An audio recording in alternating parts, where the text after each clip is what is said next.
Welcome to the 9th Osore Devlog. To quickly introduce myself, I'm Daniel and I've been working on this game for over a year together with Chris, who does the music. Osore is a roguelike combined with aspects from classic shoot-'em-up games. Its story is about fighting your fears and negative emotions from a perspective I didn't really see before. The last devlog was 3 months ago, and since then a lot has happened.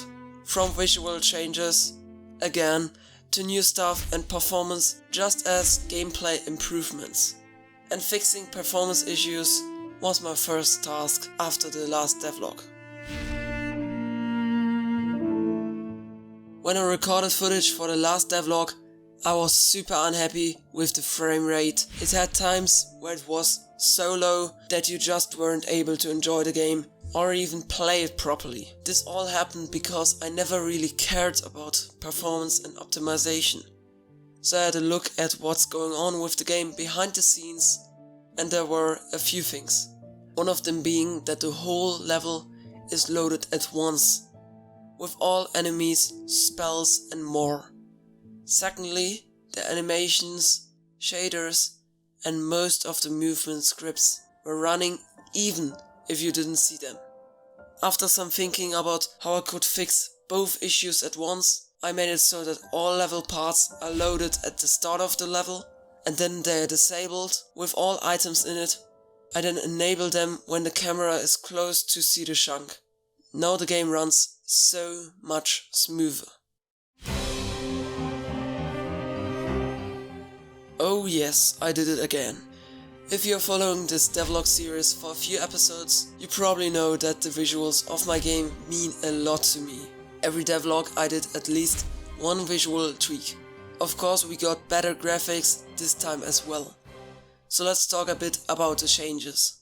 The colored lights, which already made the game look 100 times better, are now moved to the foreground, which also means that they affect the walls and creatures. This lets the walls not look like boring and mostly black, but filled with nice colors. The third area for Gun Nebula has a better purple tone now again, but actually all these things are super subtle compared to the menus. This is how they used to look like a few months ago, and this is how they look now. I'm super proud of what it became. Thinking about how the game looked at the start of this journey and how it looks now, it feels like completely different universes. Besides these pretty easy noticeable changes, I also did some smaller ones, like making hating enemies which steal your money instead of hurting you purple instead of the harming red of all the other enemies. The pause menu got a visual overhaul for the 5th time or so, and the game over screen got some changes too. A big chunk of my time went into the stats, lore and also the shortcut page. The stats page shows you, as you might have already guessed, the player's stats. These stats tell you how many times you have died, how many flames you collected in total, how many runs you completed without shortcuts, how many runs you've completed with shortcuts, and how many runs you started. The lore page, however, wasn't that fast to make because of the amount of content inside. In the lore page you can look at the lore cards you unlock by reaching certain goals in the game. But these lore cards are not only sprites with a header, but they all have a tiny story or description. I made lore cards for the areas, bosses and every single enemy, which I got a ton of. So you can already imagine that writing a description and designing a card for around 60 cards takes a lot of time. I still need to do 7 cards for enemies, and I'm totally looking forward to that. Anyway, you unlock a card by reaching goals, as said before. These goals are in terms of areas, completing this area, in terms of bosses, the goal is defeat the boss, and in terms of enemies, it is the goal to kill a certain amount of enemies of the type to get its card. I'm not going into detail of the stories because of spoilers, but this card unlocking system inspired me to change how you unlock a shortcut. Before you bought them with spirit orbs, and I plan to do the same with the lore menu. Now I did it differently, however, for the lore menu, and having the spirit orbs just for the shortcuts didn't make too much sense for me. My first idea was to unlock a shortcut once you have completed the area. That however was too easy, and you would have unlocked the shortcuts too fast in my opinion. With this problem in mind all the time, I just worked on some other stuff. One day I played Spelunky 2, and when I was unlocking the shortcut for the ice cave area, I had an idea. You see, in Spelunky 2 you need to bring 3 items to Terra Tunnel at the end of an area. So what if I made a similar system? My idea was to put a shortcut activator in the upgrade shop. If you buy this 3 times, which you can't do in one run, you get the shortcut. The last thing that belongs a bit to the menu were the credits. As not many people worked on games so far, it didn't take too long. I just made a background with some particles and added text to it.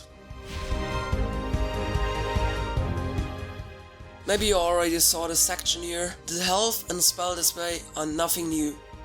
The one in between, however, is new. It's the dash display, because now you have a limited number of dashes. Before you were able to perform as many dashes in a row as you wanted. Now you can only dash 3 times in a row. After some time, these dashes reload again. I was a bit scared to change this, because it could break some game design.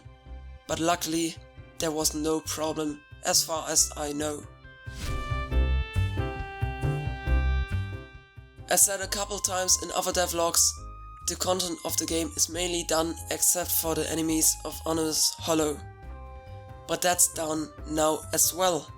So there are 7 new enemies and 10 new chunks in this area. A favorite of mine is the Container of Gloom, which shoots bullets when it takes damage. Also I made a sword and hammer as new obstacles in Ominous Hollow. Osore is actually done. From now on it's all about improving things. To be honest, it's kinda scary seeing it all slowly coming to an end. What am I doing after all of that is finished? But that's still some time till then. I just enjoyed creating the world of Osore way too much. The next few days I will probably fix some bugs, which I haven't done too much in the past. I hope you enjoyed watching this video. If you did so, I would highly appreciate it if you liked this video and subscribed. See you next time. Cheers.